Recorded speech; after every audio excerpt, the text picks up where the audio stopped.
Hey, welcome to another edition to the Nonprofit Leadership Studio.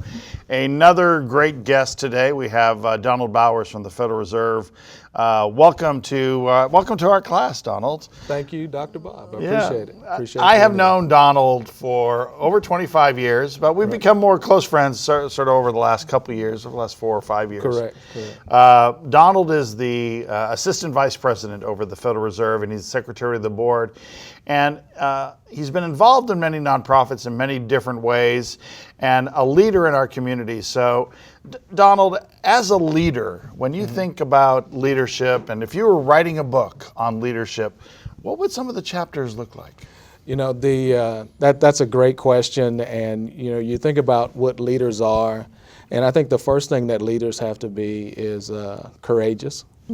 And courageous is sometimes often overlooked, I think, in that it's not so much that you're willing to take unreasonable risk, but sometimes there are challenges and things that you have to overcome and that you have to take on that are just outside of the norm. And so you have to have confidence in yourself and the courage that when you are going in a particular direction, that it's the right direction. When have you been courageous? Coming on this show and visiting with you. No.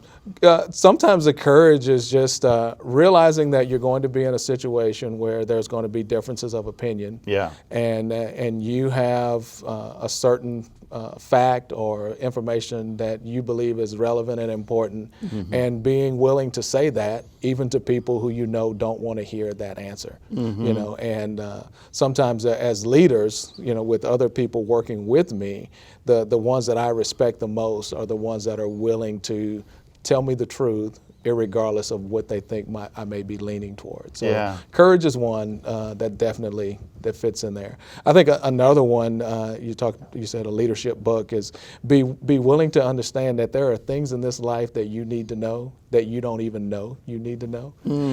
That you are not all knowing, you don't have all the information, and you need to be constantly in a place of seeking input and seeking advice. And so that would be another chapter in that book. We've all met people who maybe are leaders or people who want to be leaders who think they know everything, right? Right. And it's all part of sort of always being open to always learning, right? Lifelong learning. Right. And surrounding yourself with people who are willing to help you in that process. You know, nothing is more frustrating than being in on a team or in a group where people won't voice their opinions. You get the feeling that there's not agreement, but no one will say that there's not agreement, and you leave the meeting or the room with really lukewarm support that doesn't get you to where you're trying to go. Yeah. Would you have a third chapter in your book? Be a good follower. You know, again, part of this, some of the experiences that I have had on boards, working for the Federal Reserve, being quasi-governmental, we're not able to be significant financial contributors to some of the nonprofit groups that we engage with. We provide some in-kind support and work with them in some programming areas, but we can't give large monetary donations. And so some of the learning has been just being silent and listening and hearing how those that are maybe larger contributors are trying to help shape the organization, and just being able to listen and get that kind of feedback. And the third thing is just be ready to be enriched. You know, that when you are serving others and when you actually get to the actual tactical program level and see others in the community being served, it's just a very humbling experience, right? And so be ready to be enriched. So. Yeah. Your background. Let's talk a little bit about your background, Donald. Okay. You grew up here in Houston. I grew up in Houston. My mother doesn't like to accept this, but from kinder through 6th grade, she sent me to 5 different elementary schools in Houston. And it's not that we moved a lot, but it was during that transitional period when Houston was experimenting with Vanguard and magnet school programs. Should we have elementary in 6th grade? Should we not have elementary in 6th grade? And so it ended up being 5 elementary schools. But I graduated high school in East Houston, C.E. King High School, received received an athletic scholarship to Rice, and so I spent 5 years at Rice University, and that's where we met when I was a student athlete there. So tell me, how did the many years in elementary school, being on a football team in high school, and then being at Rice University, talk about the impact of those things sort of on who you are today? Well, the moving around to different schools made it a necessity that you learned how to get along with other people and make friends, because you were constantly in that state of transition. But also there was fundamental work ethic with school. My parents both had high school graduates and some college, but not the type of education that would suggest that they could carve a path for me or my brother into college. But they always wanted us to work hard. School came first, and that carried on through everything that we did. And going to Rice University was just opening up a new world.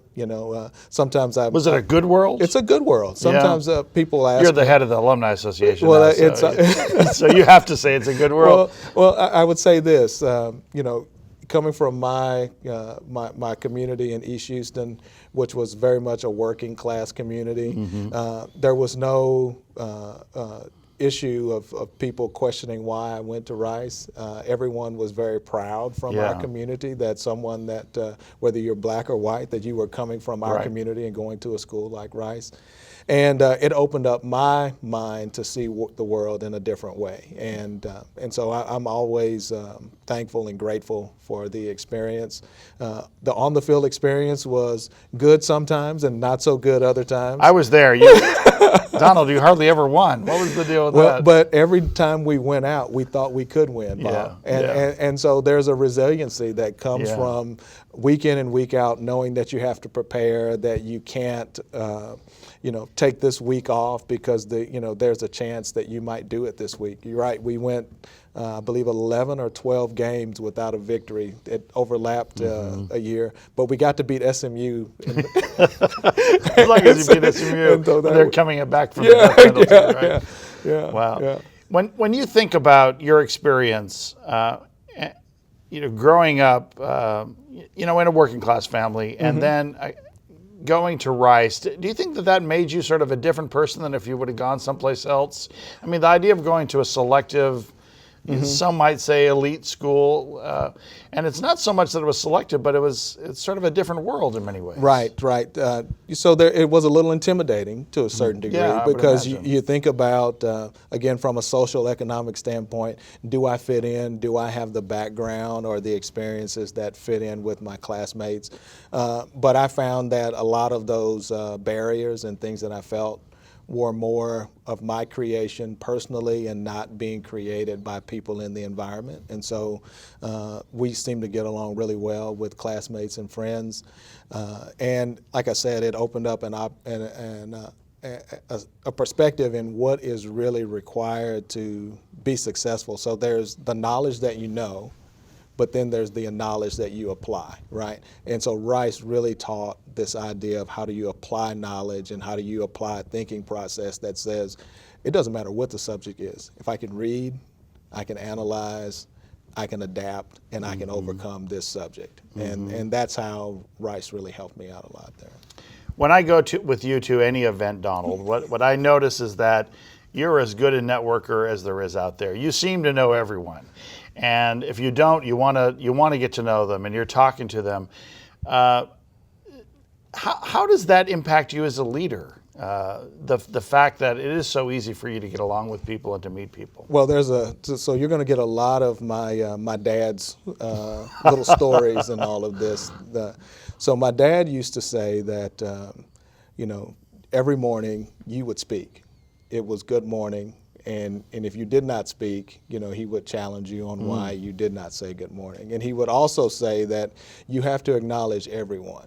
Every person has worth. Every person has value. He said, even if you're walking down the street and you're passing a dog, you acknowledge that dog, even if you don't do anything but go to the other side of the street to get out of its way, right? And so I really believe that, you know, people deserve to be acknowledged. You want to be acknowledged.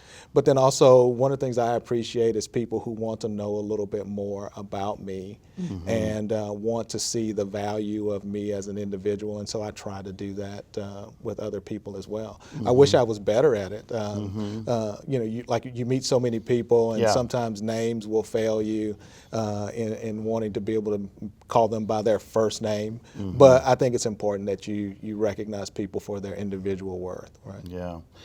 When you think about the community, the Houston community, and you look around and you see leaders in the Houston community, for you, what is important about some of the leaders that you've worked with? What are the characteristics that you see that they have, those that you work with, those that you volunteer with? Are there certain characteristics that you see and you really like? Yeah. Again, that sincerity of caring for the initiative that they're part of, or the cause that they are helping to be, you know, helping to support as a board member or as a volunteer, and then the sincerity of the work. You know, does it really reach people at a place where they have a need? Some of the leaders that I enjoy being around most actually are people who have previous military experience. I mean, they really seem to have this way of developing and serving other people, a servant leader's mentality. You know, that it's about the cause, it's about the initiative, it's about the organization first, and they put themselves second. And so that has a big impact. Yeah. And your son is Yeah, now, so I have a son that's in the United States Navy. Went to the Naval Academy. Went to the Naval Academy, and so you get to see it live through him, and I think he was influenced by that as well. You know, my first real volunteer experience at Rice was being a part of a scholarship review committee. So we reviewed applications for students who were trying to get a minority scholarship at Rice. So you remember we had the period of time where minority student status could not be considered in the admissions process for our higher education institutions. And so Rice created this vehicle to solicit applications from the general public through a scholarship group that was not directly associated with Rice. Oh, wow. And so we would review those applications, and I took my boys with me on Saturday mornings to sit down and review these apps. And so they're probably about 9 years old and 7 years old, and for them it's an opportunity to eat donuts and muffins and you know, just kind of play on the floor. And I was shocked on one drive home when they asked the question. The oldest one said, "Daddy, you guys are just too hard. You're just too mean to those students." He said, "That little girl, she was just trying to do the best that she could, and you guys critiqued her resume so hard." I said, "Well, what you guys need to understand is the world is competitive, right? We only have so many resources. We wish we had resources for every kid, but we only have a few. And so we have to be able to, you know, draw the line and make distinction at some point." And what it taught me is that we thought we were going to serve other people, but here my family was being served by seeing the service, right? So I grew up where church service was about the only service that we saw, you know, within our community, not the kind of broader based nonprofit service that you see through organizations associated with United Way or Children at Risk. And so my kids got a chance to be introduced to that at a really, at a formative age. So, and I think it turned out to help them, right? Yeah. When you look around the nonprofit landscape in Houston, are there nonprofits for you, from your vantage point at the Federal Reserve, that you say, wow, those are great performers, those are groups that are doing a great job? Yeah, we have an entity that we support at the Fed called Houston Money Week. It's a financial capabilities program that runs through the month of April. and we work with about 100 partners around the city, most of them nonprofits. And the Women's Resource Group is actually one of the best. And there's the Women's Center, but then this is the Women's Resource Group, and they work on family financial education. And they are one of the best organizations at delivering financial education, not just during the Financial Capabilities Month, but year round. What makes them so good? Well, again, they really care about women and families, and that's their focus. They have an army of people who are very passionate about this, and they just get the word out. They are in touch with the community, and if you wanted to know what women or families feel about financial education programming and what they need, they are just so close to the grassroots. Another great organization is the Credit Coalition, and this is an organization that actually financial institutions and other corporates like the Fed support by delivering resources to help them deliver financial education at little or no cost. And they have more extensive programming with the ultimate goal of helping families move into home buying position, whether they've been able to save the right money to be able to buy a home, to be able to join a program that may give them matching funds to be able to purchase a home, or to move into a special city or a program with maybe even Habitat for Humanity. So on the financial side, those are some of my favorites. Obviously, Children at Risk is another great organization that I like. And I don't know the guy that runs that group. That's the problem. But what I like about Children at Risk is it connects to another interest of ours at the Fed, which is really relying on data. And trying to get deep into the numbers and not manipulate the numbers. The numbers will be pure for what they are, but using the numbers to be able to help shape opinion and viewpoints. And that's one of the things I like about Children at Risk. It does seem more people are using the whole idea of data, and a lot of that we do day in and day out. Right. And then as I'd be remiss as an African American in Houston, you think about some of the legacy organizations like the Houston Area Urban League or the NAACP, and you recognize the mission that they serve, that they've served for decades, and then what they still do today to inspire young people, and those are some of the places where we spend a lot of our time. Using that same vantage point as an African American guy here in Houston, talk about movers and shakers that make a difference in our community.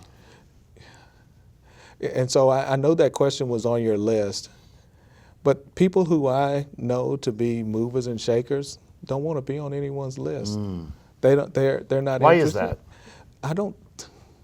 I think they support initiatives because they care, not because they want recognition. And so as I contemplated that question when I saw it on your advanced list, I said, that's a hard one because a lot of these folks would not want that kind of praise. You and I know a lot of movers and shakers that almost no one else knows, right? Because it's not about, for them, it's not about moving and shaking, it's just doing it. Correct. Yeah, it's sort of an interesting thing. And again, looking at it from an African American perspective, I'm always amazed at the reception that a lot of the things that I'm involved with receive from the broader community that's not African American, right? So you think about people who may be Caucasian or Hispanic, and that maybe they won't identify with this cause or this issue, but they do, and that they have, and that they have done it not just today, but during times when even within their own community, it probably was not, a readily accepted idea that they would reach out in the way that they have. And so that's also a part of nonprofit service that I appreciate, is that how people can drop their concerns for color and be concerned for people. Yeah. Yesterday, a buddy of mine who happens to be in Nashville right now at a conference listened to Condoleezza Rice. She was there speaking. And someone from the audience stood up and said, Secretary Rice, what is the biggest threat to national security in the United States right now. And everyone's expecting some sort of answer about Russia or Syria, and she said it's the K through 12 public education system in America today is our biggest threat to national security. How many leaders in Houston, or do enough of our leaders outside of the nonprofit community, like at the Federal Reserve, how many, or do enough of them stand up and say stuff like that? I know they think that a lot. We hear them, but do you think there's a lack of sort of leadership in the civic community on the part of the for-profit sector?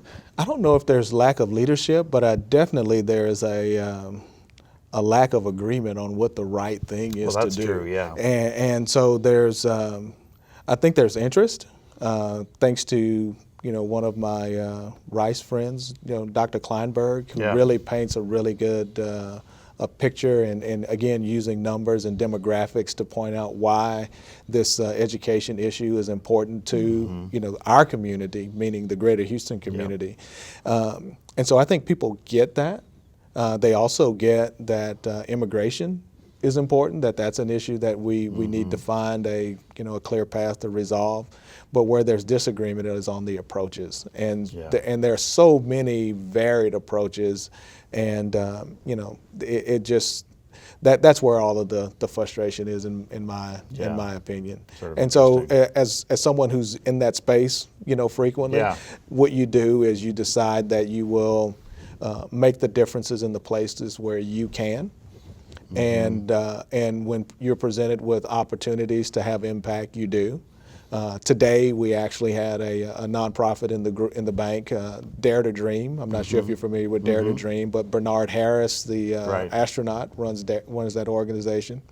And they actually have an outreach to young people who are in the, basically the juvenile justice system, and trying to recover their lives and put them back on a path that allows them to be productive. Now, do we think that there's a Fed chairman in that group? Most likely not. But each one of those young people represents someone who can make a contribution to our community in a variety of vocations, and we want to make sure that they're prepared with good, sound economic and financial literacy education. So that's why we help. We wanted to ask you a couple of questions on ethics, and a couple of class members, specifically from the advanced class, said, let's ask Donald these really tough questions. On ethics, all right. But so if I see $1 laying on the ground, no, I'm just teasing. Yeah, what are you going to do with that dollar? So Samantha Coates wanted to start off with, when you're confronted with an ethical dilemma, is there a person that you seek advice from? Is there someone that you go to, or that you maybe think about a little bit in terms of, what would this person do? So my dad is a resource for me on things like this, because he just seems to have insightful, practical advice. I have a former boss that I worked with for 20 years who, this is probably where my military appreciation comes from. He's was a retired admiral, one of the most ethical people that I know. And he tells this sunshine cracker story, which is when he's a little boy, that there's a train that derails near his home, and sunshine crackers are all over the street, and so he rides his bike over and picks up a sunshine cracker box and starts pedaling to the house. And when he gets home, his mom says, "Where'd you get those crackers?" And he said, "Well, they just were laying all over the street." She said, "Go back, take them back." And my parents also had some similar attitudes. I can remember a friend of mine gave me a Levi denim jacket, and I thought, man, that's the greatest. And so I wore that jacket home, and my mom says, "Where'd you get that from?" "Oh, Kevin gave it to me." "Let's go, take it back." And so there's these basic fundamental lessons that I've learned that do stick with me when you're thinking about ethical issues and what you've put at risk when you have that dilemma. But I would call my dad. Sometimes I call my former boss, Bob. And then there are just some really trusted colleagues at work. And so we'll talk through things to get to comfortable places, right? Harry Davis has a question in regards to when we think about the banking industry. We don't think of ethics, right? I mean, we think. Oh, yes, we do at there's the Fed. You do at the Fed, but most Americans think, oh, here's an industry that doesn't seem to be very ethical. Right. How does that impact your work, and how do you change perceptions around that? So we try to effectively reach people and bring them into the organization so they can see how we operate and how we function. When you come into our office, you've been there. There are at least 600 cameras in our facility. Our employees work under the scrutiny of camera surveillance 24/7 in our currency management operation. And it's zero defects. If $1 comes up missing, we stop. We find it. We don't. Does that happen where $1 comes up missing or $20 or something? Typically what happens is sometimes there's a miscalculation on behalf of the financial institution that shipped us the currency. Yeah. And so they may have thought that there was $1 amount in their packaging, but it's actually another. And that's one of the reasons why we have the surveillance. So that operation is recorded, and we can go back and point out to that financial institution, this is us opening the package. This is us counting the bundles. This is us realizing that it's short. This is our evidence. And we're willing to look at yours, to see where you are. But this is our evidence to show you how we managed it. And we really we do a really good job of screening. Employees have to go through initial screenings that are typical these days, which include a drug screening, et cetera. But we also have financial history verifications, pretty detailed criminal history verifications. It's a rigorous process. Monica Saenz Guerrero wanted to know about when you interview people. Is there a particular question that you might ask about their ethics at work? I mean, how ethical they might be? Is there something that you look for? Yeah, and so a question that I might ask related to ethics would be to explain to me a situation where you felt your ethics were being questioned and how you responded. And it's not so much that I'm looking for a defensive, adamant response. I'm looking for the idea that the person was torn, but they did have to, choose, right? And they had to choose in an affirmative way. And then sometimes, we ask about the situations that they've been in where they've made that choice and it turned out to bring negative consequences, and how did they deal with those consequences. But the reality is, if we're going to be held accountable for everything that we've done over our entire lives, we've all failed in some form or fashion. And it's what we learn from those experiences, not, that we don't dwell in what we had in the past and what we did in the past. So, Sharonda Cox wants to know, in terms of the people that work for the Fed and people that have worked for you, cultural differences, do you see different levels and different explanations in terms of what ethics are for them? Do you see any of that? If someone's from another country and they work for you, are you seeing anything different there?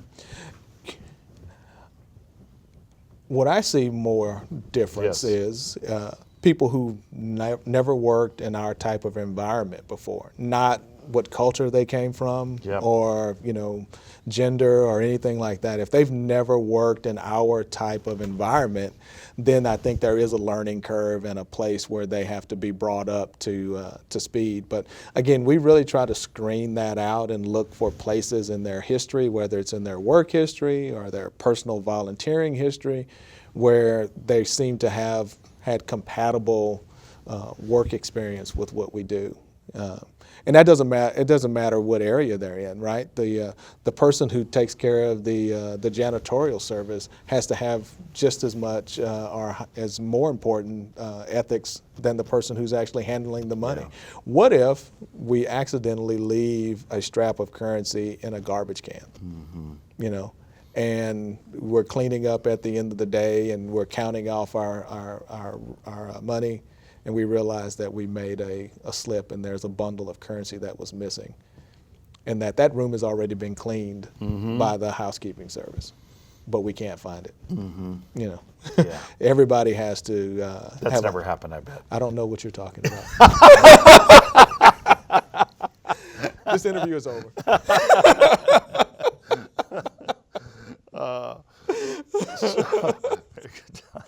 Okay.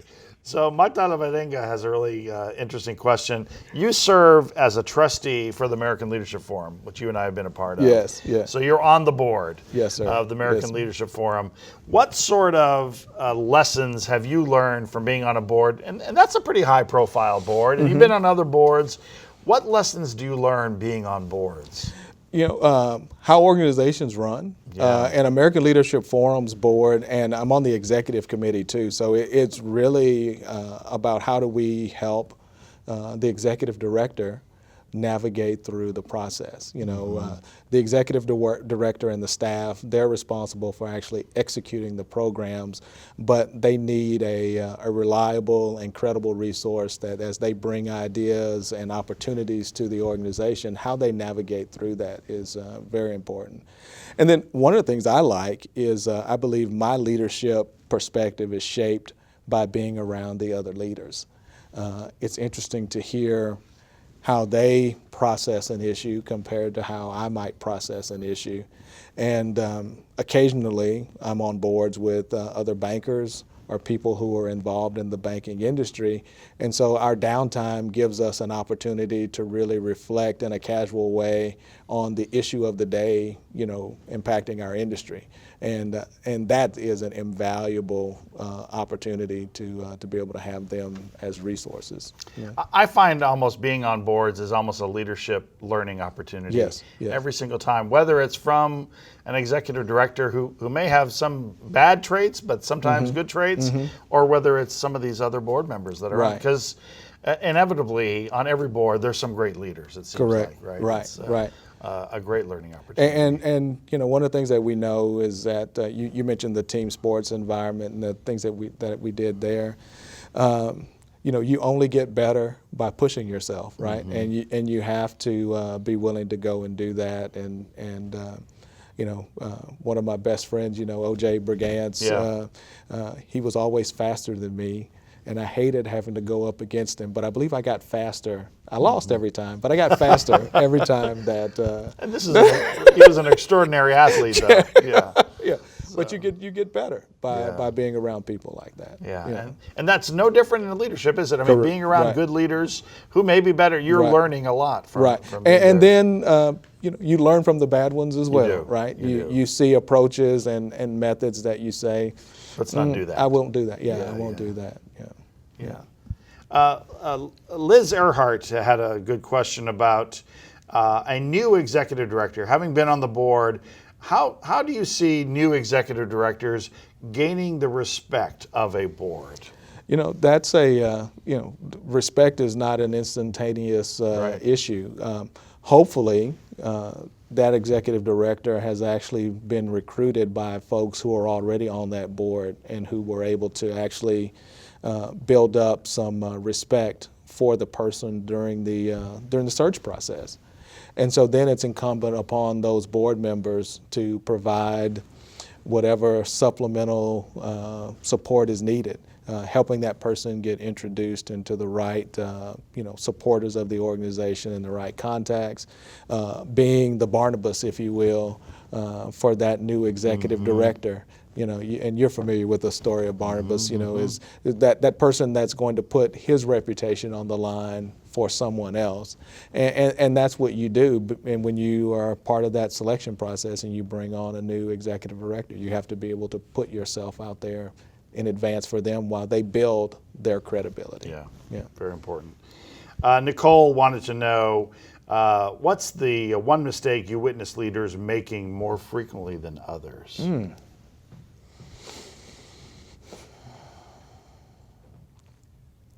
Maybe as you could even reflect on yourself. Is there a mistake that you make as a leader that you think every time you do it, I shouldn't do that? Probably my greatest mistake as it relates to nonprofit leadership is believing I can do everything.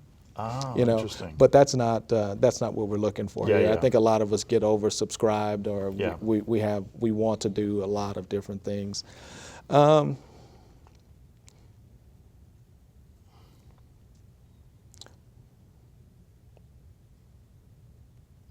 don't make mistakes, Bob. No, and I say that I say that in a casual way, but in a more serious way. Especially in my organization, we do have a lot of zero defects, type processes and procedures. And if you make this mistake, it could end up in a really bad situation. But you have to be very careful. In a sense, when you're yeah. you're almost overly cautious sometimes, Right, and right. when you work within that environment, Yeah. you're sort of being overly cautious because no mistakes are going to be made, right? Yeah. And so I think that you don't have, if you make a mistake and then you don't learn from it, that's when it's truly a mistake. In our American Leadership Forum class, I had one of our classmates who caught me in using a slang term that I didn't really think twice about. Yeah. But he heard it, and later on he pulled me to the side and he said, "Do you know that you said this in this context and in this way?" I was like, I had no idea. And he said, you might want to be careful about how you use that. And I could have taken it as, well, who the heck are you to tell me? What you learned but from it. But I took that as that's an awareness that I just I didn't have for one reason or another, and I said I'll do better with that. Sometimes there are little gifts that people give you like that. Yeah. Interesting. It gets me thinking. Nicole's question is very good because it gets me thinking. What is it that I do? Yeah. And I think sometimes, to answer my own question, I think sometimes people, when they see me, they've seen me on TV or whatever, and so they think I'm a serious guy, and they're listening to me in a very serious way, and so I'll make fun. But I think sometimes that's a mistake, because they expected something serious out of me, and then I did a joke or something. Yeah. And you know me, I love to kid around. Yeah. And I think sometimes people who don't know me, it's a mistake for me to just be sort of flippant about stuff. Yeah. So Sometimes it can work against you, right? I think I find that happening. But hopefully, one of the things that I think we have to do as leaders is help people understand who we are, and that despite our titles or roles that we may carry, that we are human. I as much as I enjoy the opportunity to make change in a big way, I don't know that I could ever take on some of the responsibility that some of our political leaders have taken on, just because they're not allowed to be individuals, right? And you have experienced probably just as much or even more than I have the walking through the grocery store experience when people recognize you and you're just trying to be simply Bob go to the grocery shopping. But that having that awareness that whatever you're doing, if you're out in public, that you're out in public. Right. Yeah. Very good. So Aruna Davies wanted to know, do you find that there's a fine line between your organization, the private sector, and the nonprofit? Is that a tough line to maneuver? Well, it is. We are actually kicking off an initiative right now to encourage more people within our organization to consider nonprofit service. But we also have to let them know that there is a line that the Federal Reserve cannot cross, and that when they're wearing our credentials in that service, that then they have to be aware of that. How we actually support nonprofits, even if it's in an in-kind way, could be a situation where another nonprofit organization says, well, that group has the power of the Federal Reserve behind them, but they won't support us. So it does create some interesting challenges. Again, we try to do things that have a broad community appeal, like the Houston Money Week initiative, which allows financial institutions, educational institutions, banks and financial groups, insurance companies, financial advisors, anyone that wants to support the initiative and agree to some basic parameters, which include that they will not sell their products during the campaign period. Obviously when it's Wells Fargo who's sponsoring an event, it's Wells Fargo. but that they won't go to that event with the idea that they would actually sell, their services during that campaign.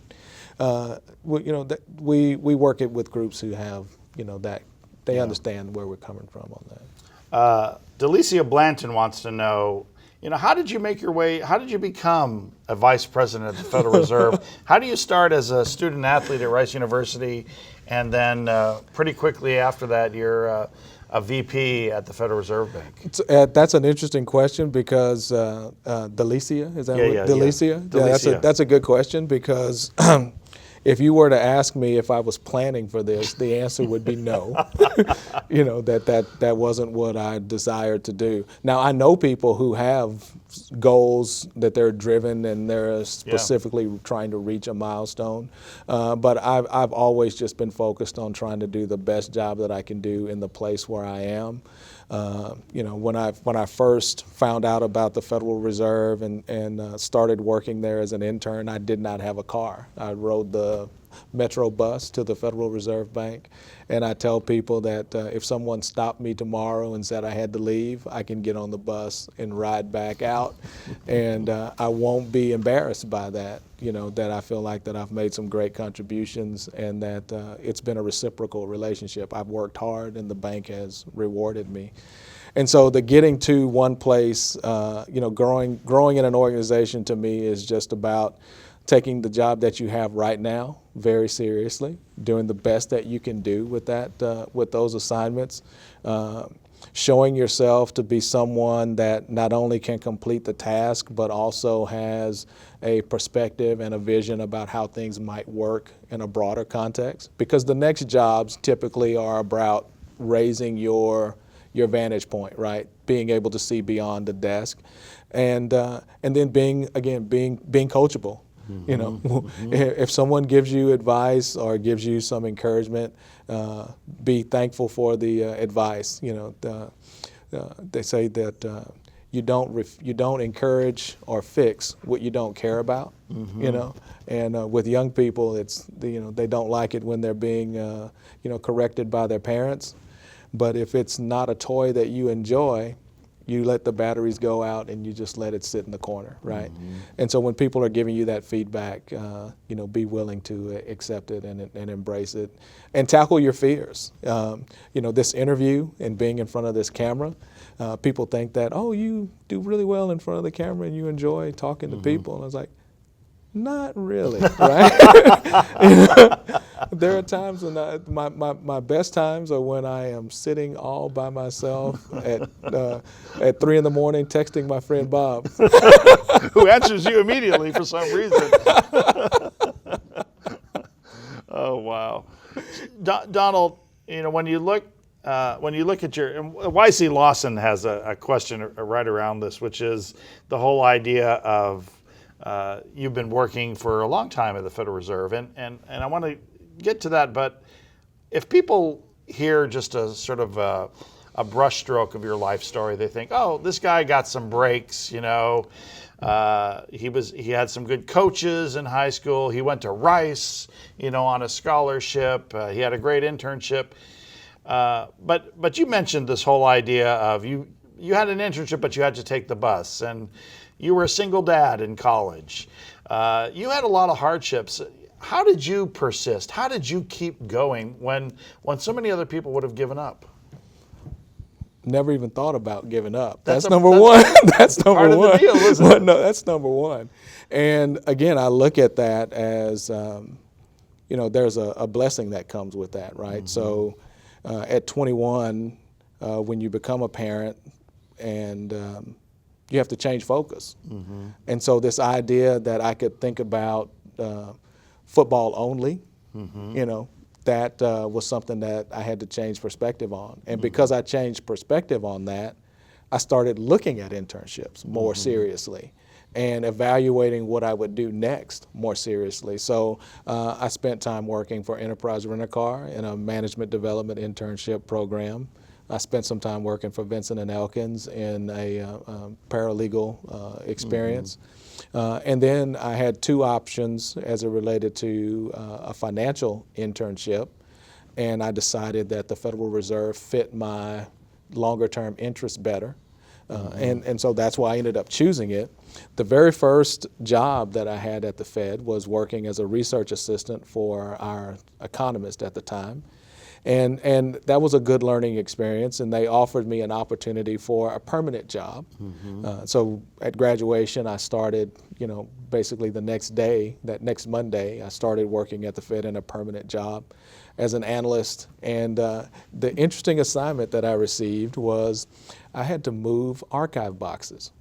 So you say, wait a minute, what do you mean remove archive boxes? So here you are, a new college graduate, and they're explaining some of the great ideas that they have for growth for our office, that we're going to build this new Fed. That was 24 years ago. We moved in 2005, but 15 years of planning. But we're going to build this new Fed. And one of the things we want to do is take this area where we've got all these archive boxes, and we want to turn that into more usable space. So we need you, Donald, to come through here and figure this thing out. So they walk me through this area, and the roof has been leaking for many years over this area. So all of these cardboard boxes are mostly wet. So you pick one up, it falls apart. Right. Did I tell you that the way we got there was we took an elevator up to the 3rd floor, but then we walked the stairs up to the 4th floor where the boxes were. Wow. Did I tell you that there were about 4,000 boxes in this room that would need to be moved downstairs first and then to an elevator and then to a new warehouse space that they were leasing that was about a block away. Wow. And so I go back to my cubicle after I get this little orientation on the project, and I sit down and I say, they don't want me here. They're trying to run me off. It's because I'm the black guy. It's because I'm the football guy. They think I can move 4,000 boxes because I was I'm the football guy. They think they can just use me that way. And one of my friends says, one other colleagues there, he says, what's wrong? I said, I got this project. I think they're trying to get rid of me. I don't know how to do this. And he challenged me. He said, well, let's think about this. What kind of problem is this? Like, it's a moving box problem, right? But he got me to thinking about what it really was. And what did you go to school for? You went to school to solve business problems, right? So this is a business problem. So if you're going to solve this from a business perspective, what do? You get an assessment of what you have to tackle, right? How many boxes? What's the volume of this? Are we going to replace boxes with new cardboard boxes? What does it cost to replace boxes? Are we going to hire labor to come in and help move the boxes? Because obviously you can't move them all yourself. And how long would you need this labor? How many people would you need to help you with this project? And so it became a project plan, right? It became a business initiative. But then we had to execute. And so once we got everything together and we got all of the labor support into the bank, I had to monitor them and supervise them and make sure they actually did what they were supposed to do. So that meant that I came in early, that I stayed late, that I sat with them during lunch, that this was not a 8-hour day, but it was more like a 12-hour day. And believe it or not, I still have retirees who come back to the office and say, Donald, we knew you were going to make it when you got that intern project and you had to move those boxes. And the way that you worked with those other guys just really made the difference. And I said, you don't know how close I was just walking out. I was in your shoes there. I was thinking it's exactly the same thing. How close I was. Do they know that I went to Rice? But what great advice that you went to Rice. But what great advice you were given and the opportunity to impress because you were able to take it and change it. I walked that building many a time during those days, and I would say something that my dad would always tell me, which is, it's an honest day's work for an honest day's pay. Are they paying you? Are they asking you to do anything that is illegal, immoral, or just so far out of bounds that you just can't, fathom that you would do it? And the answer to those things were no. And so you go do what you have to do, right? Wow.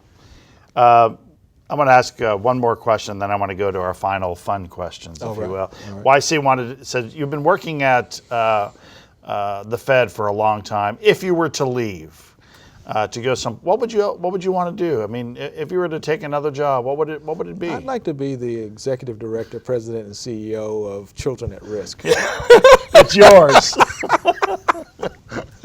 No, I would probably do something that worked with young people, Yeah.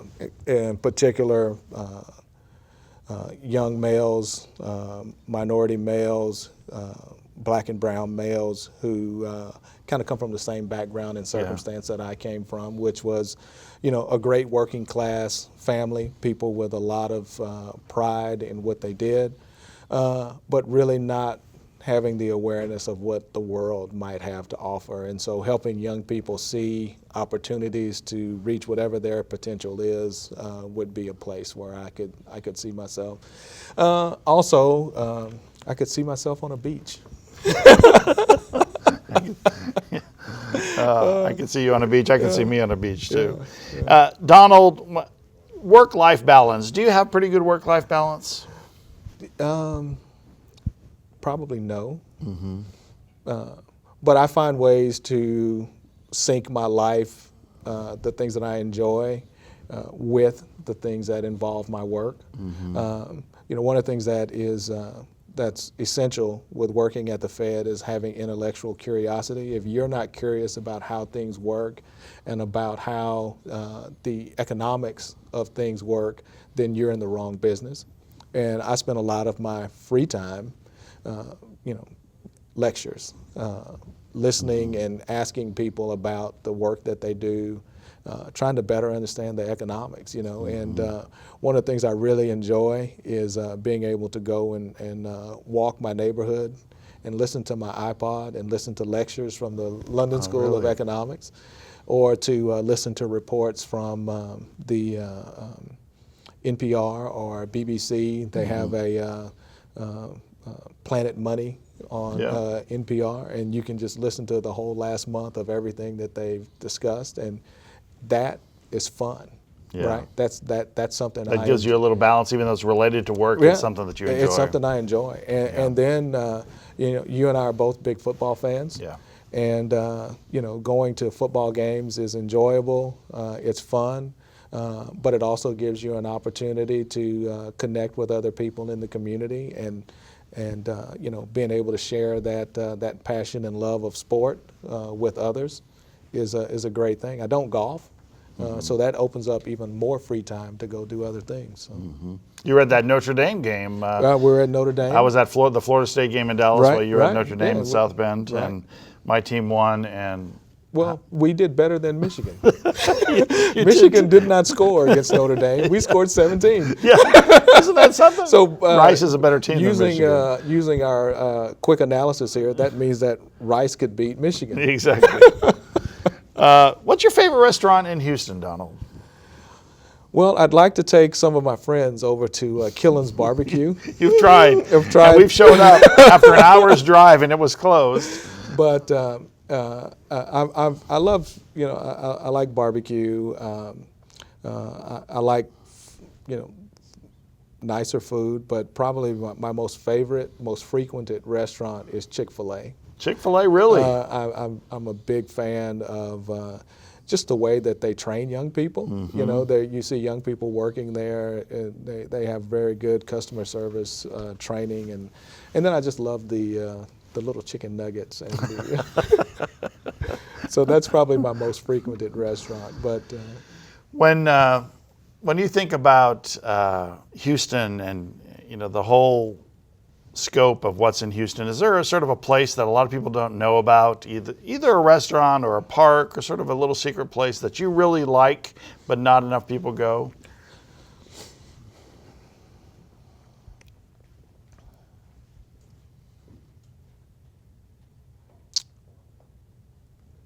Right here near us on Buffalo Bayou, if you take the Bayou walk actually toward downtown, a lot of people will run the Bayou and Allen Parkway from the Sabine Bridge going towards, Waugh and Shepherd and that direction. But very few people go the other way, the other direction. And especially in the evenings when they have the blue lights underneath. Oh, wow. Yeah, it is a really, it's a really cool place. I've often said if I was ever back in that place where I was 19, and dating, Yeah. that would be the place I would take a young lady and impress her about what I knew about Houston. If you took Sean now, she wouldn't be impressed? Not quite. Donald, there's too many mosquitoes out there. Yes, especially right now. So our final question, when they make the Donald Bauer story in Hollywood, who's the actor that's going to play you? That's an easy one. It's Stephen Harris, the guy from The Practice. When I walk sometimes in the airport, people mistake me for him. Whenever I see him on TV, I think about you. It's true, right? And so Stephen Harris would have to play me It's because like your doppelganger. too many people have asked me if I was him. Wow. Donald Bauer, you're a great friend, and thank you so much for all the work that you do and your visibility and leadership in Houston. And thanks for being here tonight, man. No, appreciate you. All right, you. very good. Thanks. All right, we'll see you next time here at the Nonprofit Leadership Studio. Thanks so much.